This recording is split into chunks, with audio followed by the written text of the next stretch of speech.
This is my gaming industry review, and it's a Black History Month edition.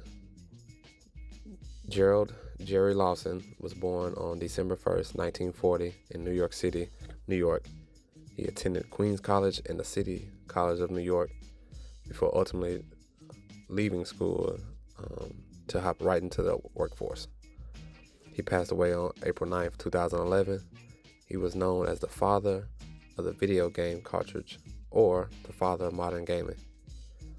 Mid-70s, he began to work at Silicon Valley, and he invented the Fairchild Channel F in 1976, which is what you see at the bottom left-hand corner of his picture, and it sold about 350,000 units, but was discontinued in 1983. During this time, 30 games between the years of 1976 and 2022 were created. Here's a video about Jerry Lawson. Did you know the father of modern gaming was a black man? Gerald Anderson Lawson, aka Jerry Lawson, was born December 1st, 1940. He was the lead developer at Fairchild Semiconductor, and his work there led to the invention of the Fairchild Channel F console in 1976. Channel F, the one with all the fun. The Fairchild Video Entertainment System at your larger JCPenney. Which was the very first home gaming console to use interchangeable cartridges. The home entertainment system that never gets old. Plug in a new video card and change the fun. Which as a result allowed players to stick with one console and just change out the games versus buying a new machine for every game they wanted to play. Many people think the Atari or the Nintendo is the reason why we have cartridges. It's not true. The Fairchild Channel F, a black invention, is the reason why we have game cartridges to this day. But not just that, the Channel F was also the first console to use a 6-axis controller, and it was the very first home console with a pause menu. Gerald Lawson was even one of the pioneers of developing games with built-in AI systems. He even wrote a guide to teach other developers how to make games for the Atari 2600. And in 1982, Jerry Lawson broke off from Fairchild to do something even more iconic. When he broke off from Fairchild and on May 7th, 1982, created the first black-owned video game development company,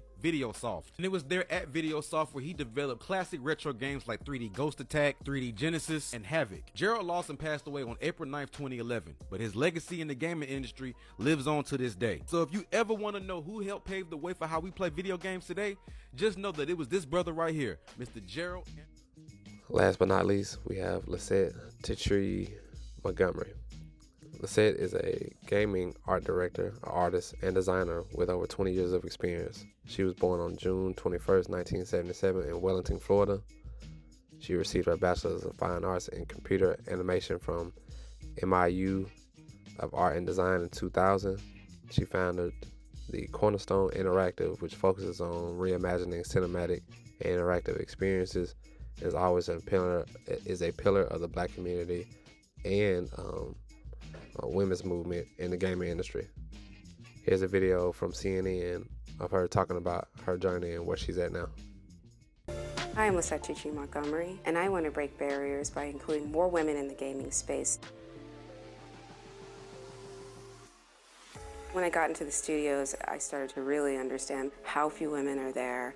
One of the challenges I have experienced is when you are one of the few women on the team, it can seem like you are just not heard.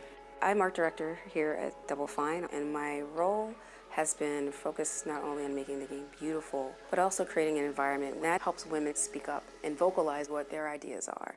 It's really important to me more women see themselves in the games that they want to make and play. Having female developers develop their own characters, develop the stories for women by women. I've been focused on working with game heads over the last few years so that we can increase the representation. And what we do is we work with youth 14 to 25 years old to help make their first game. I think that's a really good way to distinguish it.